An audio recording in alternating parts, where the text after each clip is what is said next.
Véritable success story de la radio Espace Guinée, les Grandes Gueules, détentrices des meilleurs scores radio en Guinée, de la meilleure émission talk show, a donné le créneau horaire du départ au bureau et du retour à la maison, récoltant depuis des années consécutives le titre d'émission la plus écoutée en Guinée, toutes catégories confondues.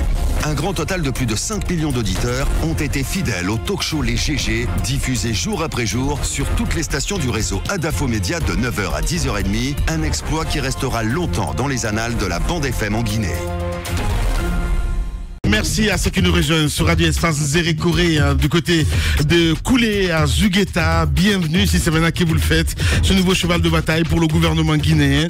Le secteur de l'éducation, des opérations de contrôle physique lancées début février, débouchant donc sur une mesure provisoire de gel du salaire de 10 000 agents, ont eu le mérite d'échauffer donc la bile à plus d'un acteur, il le dit en bas. Une opération dont la finalisation se poursuit, alors même que plusieurs enseignants voient leur emploi menacé du fait de la grève du SLEG à laquelle ils ont souscrit. De quel besoin procède l'opération de contrôle? Nous essayons de comprendre ce matin, mesdames et messieurs, avec notre invité, Dr Alpha Amadou Banobari, il faut le rappeler, conseiller à la présidence de la République, chargé de l'enseignement supérieur. Doit-on y voir une mesure pour contrer la grève du SLEG? Notre débat se poursuit, Moussa Moïse Fila, avec notre invité, Dr Bano, avec nous dans ce studio. Dr Bano, on voit bien que pour une question de transparence, l'État, c'est pas aujourd'hui que ça a commencé, donc fait des contrôles physiques. Les syndicats, vous l'avez rappelé, l'ont également fait. Mais ce à quoi ça doit concourir, ces résultats ne sont pas aujourd'hui atteints. Les résultats escomptés ne sont pas atteints. Ça aurait dû permettre quand même à l'État de faire l'économie de ceux qui ne travaillent pas et de pouvoir réinvestir cet argent ailleurs. Pourquoi le résultat escompté n'est pas atteint dans ce domaine-là? Nous sommes au début d'un processus. Je vous ai dit que, grosso modo, on a retrouvé 3 904 sur les 11 148 ont été retrouvés. Ils ont perçu leur salaire. Il nous reste 7 244 qui n'ont pas été retrouvés. Ouais. Ils ont la possibilité de se présenter à leur lieu de travail pour percevoir leur salaire. Oui. Et je dis ici que les 3 904 qui ont déjà été retrouvés, s'ils étaient au virement bancaire, leur salaire va encore repartir au virement bancaire. Les Grandes Gueules. Donc le problème ne se pose pas. Ouais. Ça, c'est une première phase. Il y a une deuxième phase. La deuxième phase, c'est l'inspection d'État qui est en charge de ce travail. L'inspection d'État va aller sur l'ensemble du territoire national pour contrôler à la fois ceux qui ont été retrouvés tout dernièrement, mais les 32 000 qui avaient été listés par l'administration du territoire. Et ce contrôle va se faire par l'inspection d'État et qui va remonter les informations à Conakry. L'aboutissement, c'est qu'il y aura un fichier épuré. Ce fichier, on va distinguer ceux de l'enseignement supérieur, de l'enseignement technique et du MENA. Lorsque ce système va être mis en place, il va y avoir un système de codification qui permettra de distinguer, je vous ai dit, il y a 59 à l'intérieur de ces 11 000 qui sont dans d'autres ministères. Vous avez 20 sous-préfets qui sont dedans. L'aboutissement du travail va permettre en fait de distinguer avec précision ceux qui appartiennent à chaque ministère, distinguer ceux qui appartiennent à l'enseignement supérieur des centres de recherche des universités publiques, ceux qui appartiennent au primaire, au collège, au secondaire, ceux qui sont dans l'administration, pour qu'il y ait un système de codification, parce que c'est qu'on a constaté. Pourquoi il n'y a pas une mise à jour? Chacun accuse l'autre. Vous rencontrez les ministères sectoriels, ils vous disent, nous faisons les mutations, nous mettons ampliation et nous mettons tous ceux qui doivent recevoir le document. Sauf que ce n'est pas mis à jour dans le fichier. On a dit on va informatiser de telle sorte que quand il y a une mutation dans un ministère sectoriel, ça se répercute directement à l'intérieur du fichier qui se trouve au niveau de la fonction publique. Puisque c'est la fonction publique qui transmet son fichier au niveau du budget pour le paiement. Ce qui fait qu'un enseignant, par exemple, vous savez, dans l'éducation de base, vous avez ce que l'on appelle les 4 zones. Zone 1, zone 2, zone 3, zone 4. Et des primes différentes. Aujourd'hui, les primes sont rattachées à des personnes et non pas à la zone où ils travaillent. le système qu'on va mettre en place va permettre au final que la prime soit en fait domiciliée dans un endroit. Ça veut dire que si vous quittez Télémélé pour Kindia, vous laissez la prime de la zone 4 à Télémélé, celui qui va aller la prendre directement et vous allez revenir au niveau de Kindia. Et on a vu, lorsque vous avez publié ce rapport, je dirais, provisoire de ce travail de contrôle, ça a coïncidé naturellement quelques jours après avec ces mouvements de grève, ce mouvement de grève lancé par le SLEG. Aboubacar Souma, défenseur des enseignants, qui a dit que si les salaires gelés n'étaient pas dégelés, eh ben lui aussi, il arrêtait les procédures de négociation. Est-ce un imbroglio, un défaut de compréhension qui est à ce niveau, ou est-ce que bel et bien, on peut y mettre un lien? Non, je pense que probablement il n'avait pas la bonne information. Puisque le SLEG, dans sa version à l'intérieur de l'USTG, la Fédération syndicale professionnelle d'éducation de la CNTG, ont longtemps été associés à tous les systèmes de contrôle du secteur du personnel du secteur de l'éducation pendant des années. Et tous les fichiers là sont avec moi. Je les ai consultés. Le problème, c'est qu'en réalité, dans ce contrôle, on a distingué l'État du syndicat. C'est un travail de l'État, c'est une souveraineté de l'État d'assurer le contrôle. Ce n'est pas une affaire où on met tout le monde. Non, le contrôle du personnel relève de l'autorité de l'État. C'est pour cela que le syndicat n'a pas été associé. Mais encore une fois de plus, je pense que dès qu'ils ont compris qu'en réalité, parce que si on veut augmenter des salaires, il faut trouver de l'argent. Bien. Et l'opération que nous faisons va permettre de retenir suffisamment d'argent. Parce qu'aujourd'hui, avec les 7244, sensiblement, s'ils ne sont pas retrouvés, l'État guinéen fera une économie mensuelle de 14 milliards 488 millions. 14 millions 14 milliards par mois. Et dans l'année, si ce chiffre est confirmé pour l'année prochaine, le budget de l'État guinéen va sauver 173 milliards 850 millions de francs guinéens. On avait Hiro dans ce studio, c'était la semaine dernière, si ma mémoire est bonne. On a posé cette question, des complicités, parce que tout ça, c'est bien beau. Si après, il n'y a pas de punition derrière, je veux dire, on n'essaye pas d'attraper ces voleurs-là, ça devient n'importe quoi à la fin du compte. Parlons-en justement, parce que c'est bien beau de dire, parce que moi, enfin, ce qui me trotte un petit peu l'esprit ce matin, c'est à dire, est-ce que on a bien posé la question, tout ça n'est pas fait pour, allez, on va dire, contrer un petit peu ces syndicalistes, docteur Bano? Non, je vous ai dit. Honnêtement. Non, sincèrement, ça n'a rien à voir. Vous êtes un conseiller politique, quoi qu'on dise. Non. Mais si, je suis désolé. Mais si. Je vais compléter. Si, non, mais Tamba, s'il te plaît. Mais non. Je voudrais compléter la question. Alors, je vais vous dire une chose. Si tu permets, Lamine, je vais compléter cette question. Oui. Docteur Bano, les grandes gueules. Même si la dernière fois, on en parlait ici, je crois que c'était, on avait un invité au téléphone qui disait qu'il n'en était rien. Il y a effectivement cette mission d'inspection dont il vient de parler pour un contrôle physique sur le terrain. Le communiqué est paru dernièrement. Alors, la mission officielle, c'est de compléter justement ce contrôle qui a été engagé. Mais Lamine, Girassi, c'est la question bien entendu que vous posiez tantôt. Et si ce contrôle physique qui a été lancé pendant cette période de grève, je conçois que le mouvement, l'action de contrôle a commencé depuis février, mais ce contrôle physique est lancé depuis quelques jours déjà.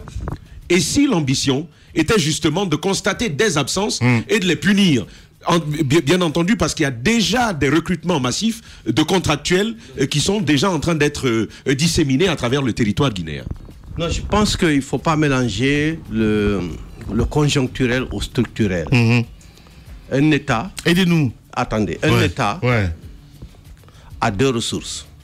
Des ressources financières et des ressources humaines. Les ressources humaines sont les ressources les plus importantes parce que c'est elles qui créent la richesse. Un État qui ne contrôle pas les grandes gueules est un État qui ne sera pas capable de générer des ressources financières. Oui. Ce contrôle n'a rien à voir avec la grève. Merci. L'objectif, c'est d'assainir le secteur de l'éducation pour s'assurer que tous les enseignants qui reçoivent un salaire mensuel dans le secteur de l'éducation aillent en classe. Oui, mais à quelque chose, c'est vrai, à quelque chose, docteur, à quelque chose de malheur, certes, est bon. Mais vous nous signaliez tout à l'heure que les contrôles n'ont pas commencé maintenant, c'est depuis les années 80, je crois, ou 80 ou 90, 85. Ouais, 85, il y a certains qui ne sont pas nés ici. Sauf que ce contrôle structurel, ce contrôle a toujours eu lieu. Oui. Mais les mesures, les actions punitives comme celles que vous prenez maintenant là, n'ont jamais été, comment je vais dire, n'ont jamais pris place. Le contrôle a lieu. Les mesures correctives n'ont jamais été appliquées. Le contrôle a toujours eu lieu. Le problème a toujours été là. Je connais la réponse, mon cher Obi. Le timing, il fait son boulot. Oui, mais le timing, permettez-nous de vous dire que le timing nous gêne un peu. Depuis 85, il y a un contrôle dans un domaine. Il n'y a pas d'action punitive.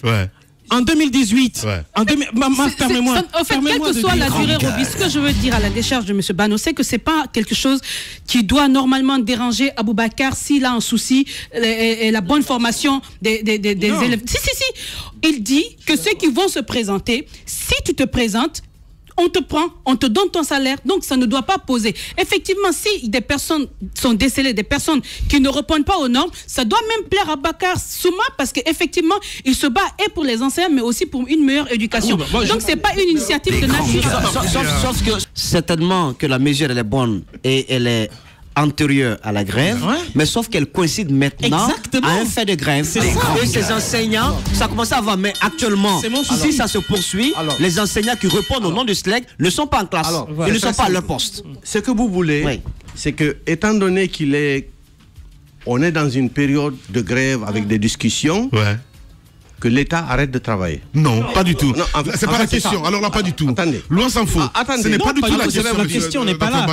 La question, c'est le timing. Aidez-nous de situer dans le temps. Monsieur Roby, les grandes gueules. Chaque fois qu'il y a eu des contrôles de la fonction publique ou de la biométrie de la fonction publique, il y a eu des radiations. Demandez, tous les Guinéens savent que cela a eu lieu. Nous voulons qualifier le système. Nous sommes face à une situation aussi. Nous voulons qualifier le système éducatif. Tout le monde se plaint.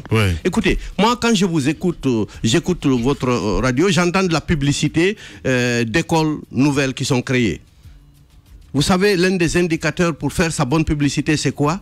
Le directeur, il est camerounais, les enseignants, ils sont ivoiriens. C'est ça. C'est vrai. Attendez, ce que vous ne savez pas, entre 1960 et les années 70, en Côte d'Ivoire et au Sénégal, les meilleurs enseignants du système éducatif étaient des Guinéens. Aujourd'hui, une école à Conakry, privée, ne peut pas avoir d'enfants à scolariser, disons, pour la trame la plus chère, s'il n'a pas d'étrangers dans son école. Ça ne vous gêne pas? Mais c'est une complexité, je suis désolé. Attendez, moi ça me gêne. Mais parce que les Guinéens ne sont pas bêtes. C'est le système qui a été... Les grandes gueules. Et il faut le remettre en place. Et je vais vous dire une chose. Ce que vous ne savez pas, c'est que ce contrôle des effectifs, quand le processus va se terminer, l'informatisation réalisée, il y a une phase qui va commencer, qui est la phase de la qualification professionnelle. Tous les enseignants qui ont été retrouvés, quel que soit le lieu où ils ont été retrouvés, ils vont avoir une fiche dans laquelle ils vont indiquer le diplôme, le niveau de qualification, les stages et les difficultés qu'ils ont à la fois du point de vue académique et professionnel. Il y a une mission de l'OIF qui va venir et qui aura pour mandat d'aider la Guinée à qualifier le personnel du système éducatif. Qualification académique, qualification professionnelle. Cette phase, elle ne peut pas se faire si on ne connaît pas quel est l'ensemble du personnel du système éducatif. Et je peux vous garantir qu'au niveau de l'enseignement supérieur, il est prévu déjà l'ensemble des ressources de ce que l'on appelle la ligne formation-recherche a été mise ensemble. L'objectif, c'est d'ouvrir ici des masters et des doctorats pour amener des enseignants de l'étranger afin de pouvoir assurer une qualification sur place. Parce que vous savez, le Guinéen, il est comme une flèche. Si vous l'envoyez à l'étranger, il va rapidement. Sauf que si vous ne partez pas le chercher, il ne revient pas. Bien. Donc, si on donne des boursiers, des bourses, les gens refusent de revenir.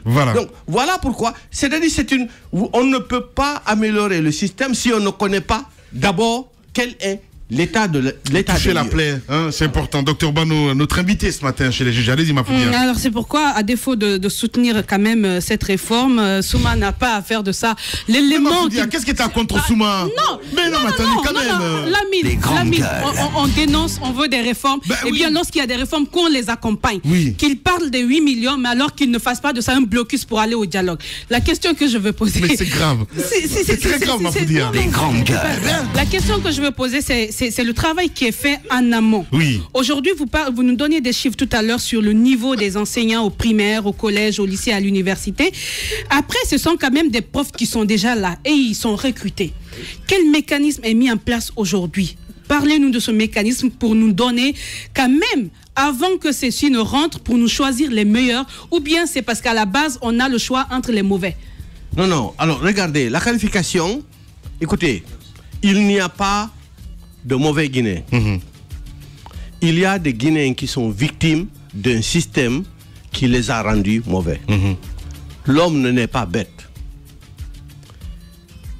Chacun de nous a des lacunes quelque part. Oui. Et il a des qualités sur d'autres aspects. L'objectif de la réforme globale d'amélioration du système éducatif, c'est d'offrir une formation à la carte à chaque enseignant. Non seulement il y aura un test diagnostic non éliminatoire, mais qui permet de déterminer les lacunes. Oui. Deuxième élément, tu auras la possibilité de faire un entretien individualisé pour dire, attention, vous m'avez dit je suis bon ici, j'ai de lacunes ici, mais moi je sais, vous n'avez peut-être pas trouvé que j'ai de lacunes dans l'utilisation de l'auxiliaire à voix. Ça veut dire que dans le programme de ta formation, on va inclure ces éléments. Ça a déjà commencé au niveau du supérieur. Il y a déjà un premier groupe de professeurs formés pour assurer des cours de français dans les universités. Vous ne le savez pas, mais ça a été fait.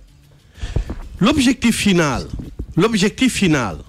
c'est il n'y a pas de poubelle où chasser, où mettre les Guinéens. C'est d'amener tous les Guinéens, chacun en fonction de son niveau, pour passer les étapes. Parce que je peux vous garantir une chose. Il n'y a pas plus dérangeant pour un enseignant que d'être en situation de classe avec des lacunes. Tout le monde souhaite être bon. Et l'objectif de l'État, ces gens ont été recrutés, il ne s'agit pas de les sortir. Parce que même pendant la formation, ils ne quitteront pas leur salle de classe. Oui. Parce que sinon, on risque de les mettre dans une situation d'humiliation. Ça veut dire qu'ils ne vont pas en classe parce qu'ils sont en formation. Donc, les enfants pourraient dire qu'ils ne sont pas bons. Non, ils vont être formés, mais en même temps, ils vont continuer leur processus pédagogique. Parce qu'on va améliorer à la fois la qualification du personnel de l'éducation, mais on va améliorer aussi la qualification de l'administration scolaire, mais aussi on va améliorer la qualification des apprenants, c'est-à-dire des élèves et des étudiants. Bien, voilà. Allez-y Moussa Moïsila. C'est un excellent travail s'il aboutit. Parce que c'est un cheminement, c'est un mécanisme. Il faudrait que véritablement que tous les acteurs jouent leur rôle. Que l'inspection, plus tard l'inspection d'État, pour pouvoir finir ce travail. Mais en même temps, au moment où vous êtes en train de faire ce travail d'épuration, il y a à côté une poche de dépenses parallèles que l'État est en train de créer de façon vraisemblable. Bien sûr, d'engager. Il s'agit d'engager comme ça, à la volée, des gens qui ont certes fini l'université pour certains, pour venir enseigner parce que des enseignants répondent au mot d'ordre de grève lancé par le SLEG. Ce sont des gens qui doivent être payés. D'où est-ce qu'on va puiser cette nouvelle dépense pour pouvoir faire face à cette charge-là? C'est la question que je me pose. Il y a un jeune dans le quartier qui a fini depuis 3 ans. Il a fait biologie, certes, mais il a un télécentre. Depuis 3 ans, il n'a pas enseigné parce que finir l'université et enseigner, c'est quand même 2 choses différentes. Mais il a été pris pour aller donner cours dans une école publique parce que tout simplement on a envie de boucher de trop. Est-ce que vous avez pensé que cette nouvelle dépense-là, parallèle, peut avoir de répercussions sur le bon travail que vous êtes en train de mener? Voilà. Parce qu'il y a beaucoup d'économies quand même. Je pense que je suis dans l'obligation de me répéter. Ouais. C'est pédagogique. C'est des grandes gueules. Non, attendez. Oui, ok. J'ai dit des grandes gueules. Le travail, oui, c'est ça. Le travail conjoncturel et le structurel ne sont pas dans le même timing. Mais nous sommes et ça c'est le mandat de la présidence, dans du structurel. Le conjoncturel est passager. Répercussions, Dr Bano. Il s'agit des ressources financières, des ressources de l'État. Parce que pour faire face au travail conjoncturel dont vous venez de nous parler, mais il faudrait faire face, ce sont quand même des dépenses. C'est difficile, oui. C'est difficile à mon niveau de connaissance et de responsabilité de pouvoir parler au nom du ministre du Budget, au nom du ministre des Finances, vous êtes au nom quand même du le ministre des conseiller. Voilà, c'est important. On doit avoir, je veux dire, tous les aspects. C'est très important. C'est pas n'importe quoi. Conseiller à la présidence de la République, chargé de l'enseignement supérieur. C'est pas rien, hein, mon cher Tamba. Alors moi, j'ai envie de dire, il peut ne pas parler de finances. Comment ça? Mais il peut parler de qualité. Vous n'avez pas dédouané comme ça? Non, je ne le dédouane pas. Je ne le dédouane pas. Vous allez suivre tout à l'heure. Oui. Il parle de mesures conjoncturelles, de mesures structurelles. Je veux simplement vous rappeler, parce que c'est le tête du président. C'est important. Je veux lui rappeler à lui que ces différentes observations peuvent s'imbriquer. Le structurel et le conjoncturel peuvent à un certain moment s'imbriquer et ce conjoncturel peut influencer le structurel. La question que je me pose ce matin, d'ailleurs il s'agit de 2 questions. La première, qui vient compléter celle de Moussa Moïse, c'est que vous engagez des gens qui ont chômé pendant plusieurs années. Nous avons tous un parent qui est concerné par ce recrutement. Personnellement, j'en ai un qui vient de trouver du travail grâce à la grève d'Aboubacar. Des grandes gueules. Mais pendant un long moment, elle est restée sans travailler. Ouais. Est-ce que cette chasse de qualité que vous êtes en train de faire par ce travail ne va pas souffrir de ces nouveaux engagements? Côté qualité, c'est là ma question. La deuxième question, il y a cette vague d'inspecteurs qui est sur le terrain. À partir d'hier déjà que le communiqué a été pris, contrôle physique. Pendant ce temps, des enseignants du SLEG sont à la maison. Ils ne viennent pas en classe. Est-ce que si ce contrôle est effectué pendant cette période de grève, on ne va pas aboutir à une suppression simplement d'emplois pour fait de grève? Est-ce que ça, ce n'est pas, ça ne va pas contre la mesure de la grève à laquelle on souscrit ces travailleurs-là? C'est une question ou c'est une affirmation? C'est une question en même temps. Il est comme ça avec Moussa Moïse en fait. Mais il faut être vraiment concentré. Oui, parce que voilà. Alors, allez. Oui, alors. Écoutez, le conjoncturel est géré par les ministères sectoriels. OK? Les grandes gueules. La présidence s'occupe du structurel. Vous savez, j'ai entendu une question. Qu'est-ce qui vous permet de penser que... Écoutez, depuis qu'on a commencé, depuis que j'ai commencé à travailler dans la commission de réflexion, avant d'être promu au poste de conseiller, j'ai passé ici, je crois, 2 ou 3 fois, j'ai passé dans d'autres radios. Les Guinéens sont devenus très sceptiques. Dès que vous dites on va changer quelque chose, tout le monde dit mais non, ce n'est pas possible, on ne changera rien. Vous vous rappelez, j'ai passé ici, je vous avais dit qu'on va changer. Vous n'avez pas cru. Tout ce que je vous avais dit, on l'a fait. Parce que je ne parle pas sur la base de ma propre information. Je parle parce que je suis mandaté. Ce que je dis n'est que l'expression de la volonté du président de la République. Donc, les réformes, elles vont avoir lieu. Ne vous faites aucun souci là-dessus. Tout ce qu'on avait dit, ça s'est passé. Qualifier le système est une priorité du président. Parce qu'il a rencontré plusieurs situations dans lesquelles lui-même s'est retrouvé gêné par rapport au niveau de qualification du système éducatif. Si vous voulez discuter des affaires conjoncturelles, appelez les ministères sectoriels. Pas la présidence. Nous sommes dans le structurel. Des grandes gueules. Je comprends tout ça parce qu'il y a beaucoup d'amalgames, hein, c'est très important. Tantôt du côté du ministère, j'ai pas envie de faire de jaloux ce matin. Vous savez très bien que ce que je dis c'est vrai. Peut-être le ministre pense qu'il va prendre sa place, enfin, ça part dans tous les sens. Allez-y mon cher ami Roby. Je comprends, c'est une patate très très chaude. Mais c'est vrai. Finalement chacun dans son domaine. C'est vrai. Chacun dans son domaine. Je parle de Sangaré entre autres. Même si Hiro il va pas penser comme ça, mais bien sûr que c'est vrai. C'est la vérité. Allez-y. Si vous n'avez pas confiance à votre background, c'est aussi simple que ça. Je suis désolé. Si vous n'avez pas confiance à votre background, c'est normal que vous tremblez dans votre fauteuil. Cela ramène d'ailleurs la question de savoir, docteur Bano. Vous parlez tout à l'heure là de la lancée des flèches et du non-retour. Eh bien, si la flèche se fixe à la planche la plus intéressante, elle ne reviendra pas. Est-ce qu'aujourd'hui, quelle est notre capacité d'attractivité de la fonction publique? C'est bien qu'on envoie des étudiants. Il y a pas mal de Guinéens à travers le monde qui ont fait de grandes études, qui sont titulaires de doctorats. Le vôtre, on ne va pas le mettre en doute, mais il y a beaucoup de doctorats ici actuellement, point d'interrogation. Quelle est l'attractivité de notre fonction publique pour pouvoir... Oui, mais c'est vrai. J'ai bien compris. Il faut qu'on sorte la liste des docteurs et des vrais docteurs qui sont en Guinée. Quelle est l'attractivité de notre fonction publique aujourd'hui? Je vais vous dire. À un moment donné, si vous vous rappelez, il y a eu un avec un salaire tel que le vôtre, vous débaucherez pas un docteur dans votre trempe aux États-Unis, en France, en Belgique, etc. pour le ramener ici. Allons-y. Des grandes gueules. Allons-y. Je vais vous expliquer. Vous vous rappelez, il y a une année, je pense, le ministre de l'Enseignement supérieur avait signé un arrêté conjoint qui révalorisait considérablement les primes des titulaires du doctorat à l'enseignement supérieur. Malheureusement, les assistants étant plus nombreux, vous savez, c'est un peu comme dans la Grèce antique.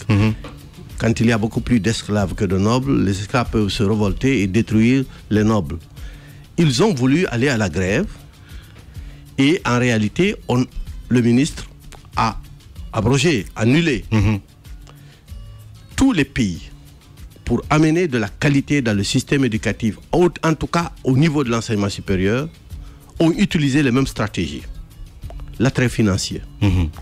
L'arrêté qui avait été élaboré, qui avait été promulgué par les ministres de l'économie et des finances et de l'enseignement supérieur permettait en réalité de ramener la quasi-totalité des Guinéens titulaires d'un doctorat qui sont à l'étranger. Parce que je vous dis encore une fois de plus, 15 millions en Guinée a un pouvoir d'achat supérieur à 1500 € en France.